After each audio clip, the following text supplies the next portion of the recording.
Hi guys, ഇന്ന് നമ്മൾ discuss ചെയ്യാൻ പോകുന്നത് EDPയുടെ 2 മാർക്കിന് സ്ഥിരമായി ചോദിക്കുന്ന 3 കാര്യങ്ങളാണ്. ഒന്ന് ക്രിയേറ്റിവിറ്റി, മറ്റൊന്ന് ഇൻവെൻഷൻ, മൂന്നാമത്തത് ഇന്നോവേഷൻ. ഇതിലേതെങ്കിലും ഒന്ന് മാറി മാറി ചോദിക്കാറുണ്ട്. ചിലപ്പം 1 മാർക്കിന് ഫില്ലിങ് ദ ബ്ലാങ്ക്സ് ആയിട്ട് ചോദിക്കാറുണ്ട്, അല്ലെങ്കിൽ 2 മാർക്കിൻ്റെ ക്വസ്റ്റ്യൻസിലൊക്കെ ചോദിക്കുന്ന ഭാഗമാണ് ക്രിയേറ്റിവിറ്റി, ഇൻവെൻഷൻ, ഇന്നോവേഷൻ. എന്താണ് ക്രിയേറ്റിവിറ്റി, അല്ലെങ്കിൽ എന്താണ് ഇന്നോവേഷൻ, അല്ലെങ്കിൽ എന്താണ് ഇൻവെൻഷൻ? ഇവ മൂന്നും തമ്മിലുള്ള ബന്ധം എന്താണ് എന്നുള്ളതാണ് നമ്മളിന്ന് ഡിസ്കസ് ചെയ്യാൻ പോകുന്നത്. It is the ability to bring something new into existence. അതാണ് ക്രിയേറ്റിവിറ്റി എന്ന് പറയുന്നത്. It is the application of person's mental ability and curiosity to discover something new.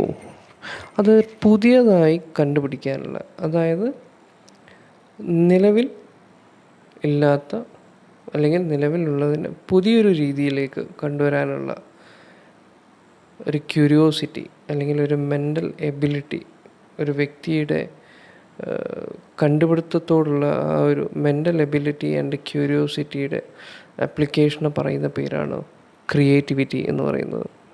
Creativity എല്ലാവർക്കും ഉണ്ടായിക്കൊള്ളണം എന്നില്ല.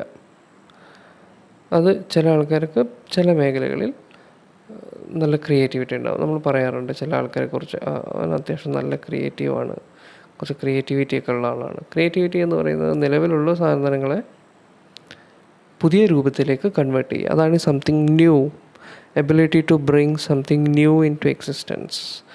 പുതിയ സംഗതികളെ നിലനിൽപ്പിലേക്ക് കൊണ്ടുവരിക എന്നുള്ളതാണ് ക്രിയേറ്റിവിറ്റി എന്ന് പറയുന്നത്. അല്ലെങ്കിൽ it is the application of person's mental ability and curiosity to discover something new.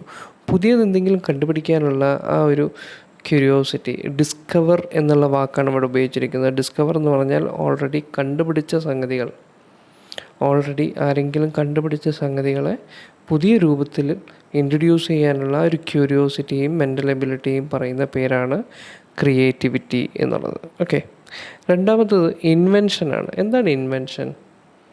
ഇൻവെൻഷനും ഇന്നോവേഷനും തമ്മിൽ ബന്ധമുണ്ട്. അത് നമുക്ക് ലാസ്റ്റ് ഡിസ്കസ് ചെയ്യാം. Invention simply means the idea behind things. ഓരോ കാര്യങ്ങൾക്ക് പിന്നിലുള്ള ഐഡിയയാണ് നമ്മൾ ഇൻവെൻഷൻ എന്ന് പറയുക. അതായത് it involves discovery of new ideas, new products and new methods. New ideas ആണെങ്കിലും ന്യൂ പ്രോഡക്ട്സ് ആണെങ്കിലും ന്യൂ മെത്തേഡ്സ്, നിലവിൽ ഇല്ലാത്ത സംഗതികളെ പുതിയതായി കണ്ടുപിടിക്കുന്നതിനെയാണ് ഇൻവെൻഷൻ എന്ന് പറയുന്നത്. ഡിസ്കവറി എന്ന് പറയുന്നത് ഓൾറെഡി ആരോ കണ്ടുപിടിച്ച പുതിയ മെത്തേഡ് ഓഫ് പ്രൊഡക്ഷനോ അല്ലെങ്കിൽ ആ മെത്തേഡ് ഓഫ് പ്രൊഡക്ഷനിൽ പുതിയ ചേഞ്ചസ് ഉണ്ടാക്കുക എന്നുള്ളതാണ് ക്രിയേറ്റിവിറ്റി എന്ന് പറയുന്നത്. ഇൻവെൻഷൻ എന്ന് പറയുന്നത് ഇതുവരെ നിലവിലില്ലാത്ത പുതിയ മെത്തേഡ്സ്, പുതിയ പ്രോഡക്ട്സ്, പുതിയ ഐഡിയാസിൻ്റെയൊക്കെ ഡിസ്കവറിയാണ് ഇൻവെൻഷൻ എന്ന് പറയുന്നത്. It is the creation of new product. പുതിയ പ്രോഡക്റ്റ് ഉണ്ടാക്കലാണ്, അല്ലെങ്കിൽ സർവീസ്, അല്ലെങ്കിൽ പ്രോസസ്സ്. അതായത് പുതിയ പ്രോഡക്റ്റ്സോ സർവീസോ പ്രോസസ്സോ ക്രിയേറ്റ് ചെയ്യുന്നതിനെയാണ് ഇൻവെൻഷൻ എന്ന് പറയുന്നത്. ക്ലിയർ? ഇനി ഇന്നോവേഷൻ എന്താണെന്ന് നോക്കാം. ഇന്നോവേഷൻ എന്ന് പറയുന്നത് ക്രിയേറ്റിവിറ്റി ലീഡ്സ് ടു ഇന്നോവേഷൻ. എപ്പോഴും എന്താണ്, ക്രിയേറ്റിവിറ്റി ഉള്ളവർക്ക് മാത്രമേ ഇന്നോവേഷൻ ഉണ്ടാവുള്ളൂ. കാരണം ഒന്നെങ്കിൽ ഓൾറെഡി ഉള്ള സംഗതികളെ പുതുതായി കണ്ടുപിടിക്കുക, അല്ലേ? അതാണ് ക്രിയേറ്റിവിറ്റി എന്ന് പറയുന്നത്. അതിനെ എന്നിട്ട് കൊമേഴ്ഷ്യലൈസ് ചെയ്യുക എന്നുള്ളതാണ് ഇന്നോവേഷൻ എന്നതിൻ്റെ ഏറ്റവും വലിയ പ്രത്യേകത. ഒരു സാധനം കണ്ടുപിടിച്ച് അത് വിലയിട്ട് മാർക്കറ്റിലെത്തിച്ചാൽ അത് ഇന്നോവേഷനായി. Innovation means introducing something new. മാർക്കറ്റിൽ പുതിയതായിട്ട് ഇൻട്രൊഡ്യൂസ് ചെയ്യുന്നതിനെയാണ് ഇന്നോവേഷൻ എന്ന് പറയുന്നത്. It is the introduction of new product or methods into market. മാർക്കറ്റിൽ പുതിയ മെത്തേഡ്സ് അല്ലെങ്കിൽ പുതിയ പ്രോഡക്റ്റ് ഇൻട്രൊഡ്യൂസ് ചെയ്യുന്നതിനെയാണ് ഇന്നോവേഷൻ എന്ന് പറയുന്നത്. ഇൻവെൻഷനും ഇന്നോവേഷനും തമ്മിൽ ചെറിയൊരു ബന്ധമുണ്ട്. ഇൻവെൻഷൻ എന്ന് പറഞ്ഞാൽ പുതിയത് കണ്ടുപിടിക്കുക, ആ കണ്ടുപിടിച്ചതിനെ മാർക്കറ്റിലെത്തിക്കുന്നതിനെയാണ് ഇന്നോവേഷൻ എന്ന് പറയുന്നത്. അപ്പോൾ ഇത് ഒന്നെങ്കിൽ 1 മാർക്കിന് ചോദിക്കാം, അതുമല്ലെങ്കിൽ 2 മാർക്കിൻ്റെ ഷോർട്ട് ക്വസ്റ്റ്യനായിട്ട് ചോദിക്കാൻ സാധ്യതയുണ്ട്. അപ്പോൾ ഇത് മനസ്സിലാക്കി വെക്കുക. എന്താണ് ക്രിയേറ്റിവിറ്റി, എന്താണ് ഇൻവെൻഷൻ, എന്താണ് ഇന്നോവേഷൻ.